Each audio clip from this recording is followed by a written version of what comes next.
Sesal. Milan dan Chelsea baru saja sampai di tanah air tepat pukul 7 pagi. Tanpa membuang waktu, mereka langsung menuju kediaman Nara untuk melihat keadaan gadis berkacamata itu.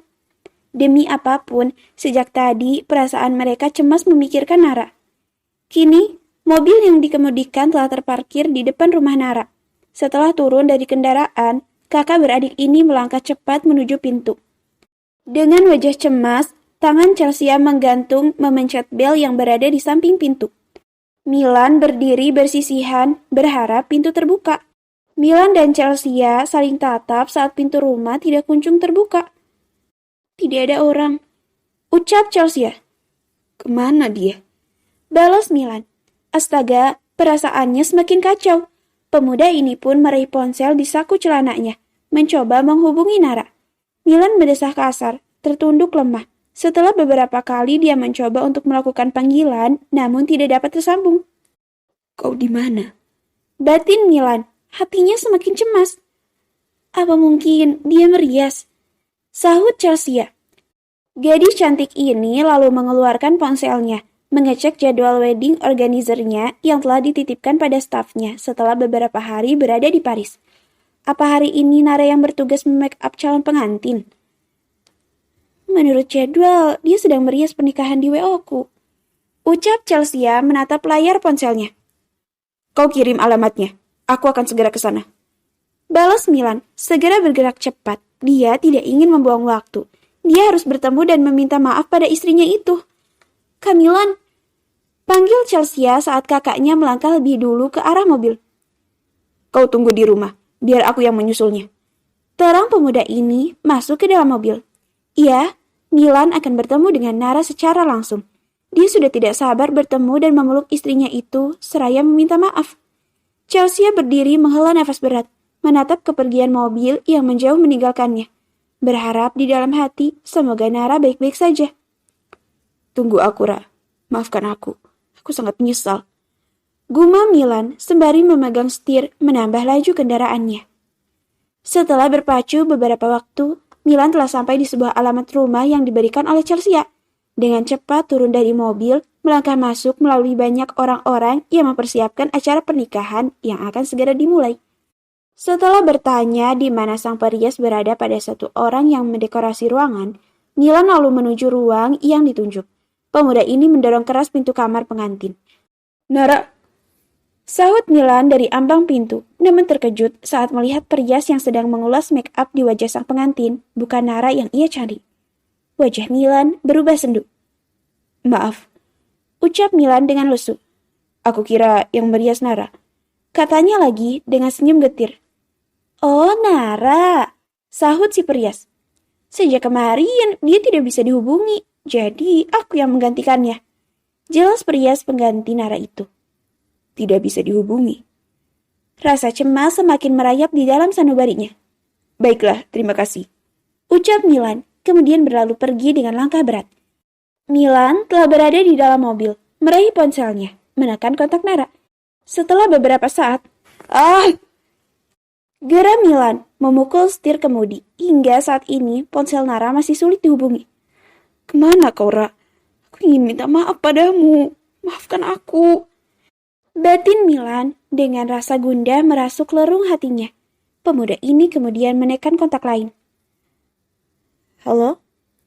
Kai, bantu aku mencari informasi di mana keberadaan Nara. Setelah kau menemukannya, hubungi aku. Milan memutuskan panggilan sepihak. Setelahnya kembali memacu kendaraannya, memecah belah jalan untuk mencari Nara.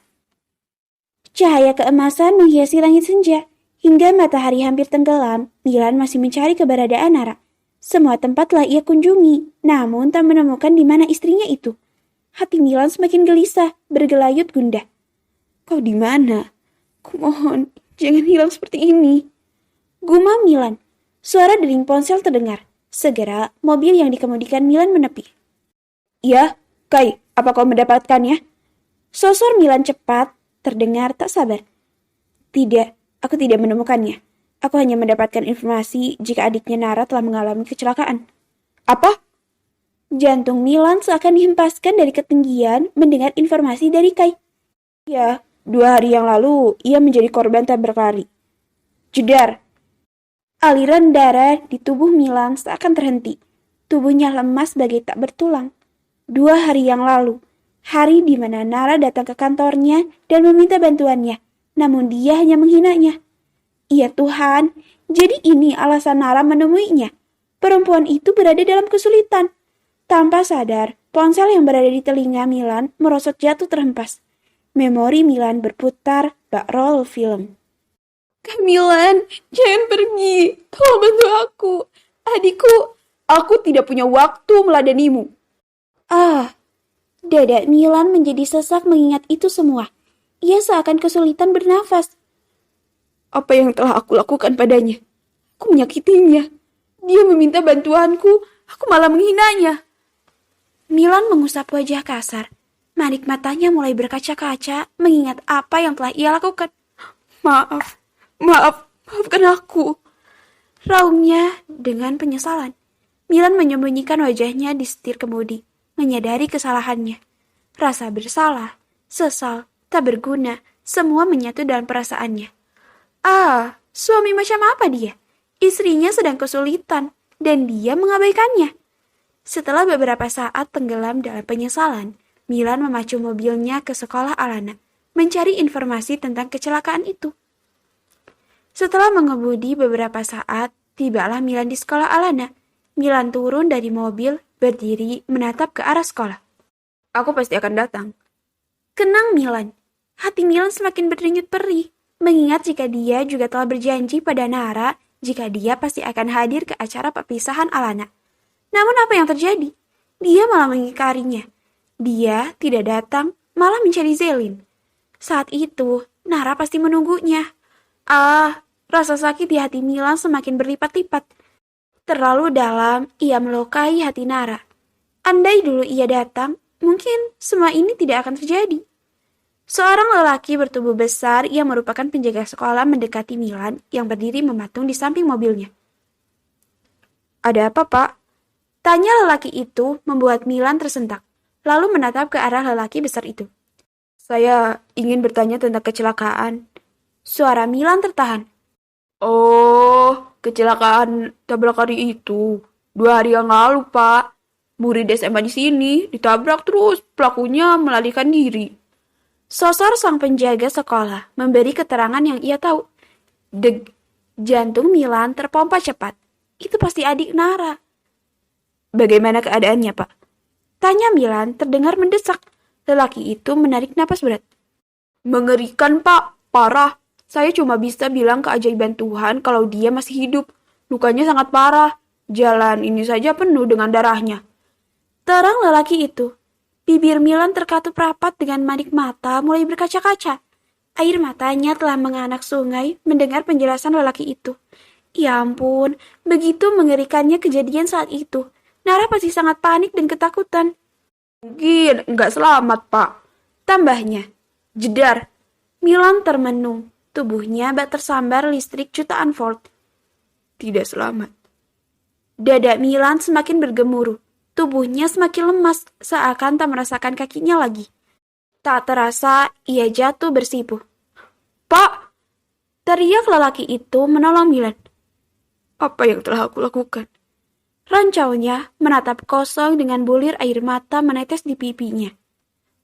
Kamilan, aku butuh biaya untuk Nana.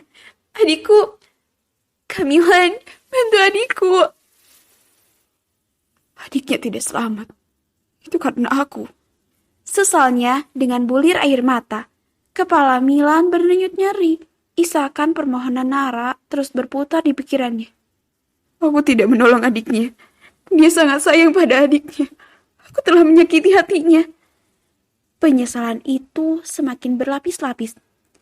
Kamilan, aku butuh biaya untuk Nana. Adikku. Akhirnya kau katakan juga kau ingin uang. Uang. Rancau Milan meremas ujung rambutnya. Ya ampun, dia meminta uang pasti untuk pengobatan Alana. Malangnya, perempuan itu malah hanya mendapatkan hinaan. Perempuan penipu, kau hanya ingin harta. Kenang Milan. Bodoh. Aku suami yang tidak berguna. Aku suami yang tidak bisa diandalkan. Teriak Milan semakin mencengkram rambutnya. Dia pasti marah padaku. Dia pasti sangat kecewa. Dia tidak akan memaafkanku. Aku memberi luka di hatinya terlalu dalam. Karena kebodohanku, adiknya tidak akan selamat. Rancau Milan dengan perasaan tersayat. Membayangkan semua kesalahannya yang tak termaafkan membuat pikiran Milan melayang jauh jika Nara mungkin saja akan berpisah dengannya. Meninggalkannya. Oh astaga, dia tidak menemukan Nara. Mungkinkah? Seketika otaknya tertuju pada laci nakas. Surat perpisahan. Rancau Milan. Dengan cepat, Milan bangkit, melangkah menuju mobilnya, memutuskan untuk pulang.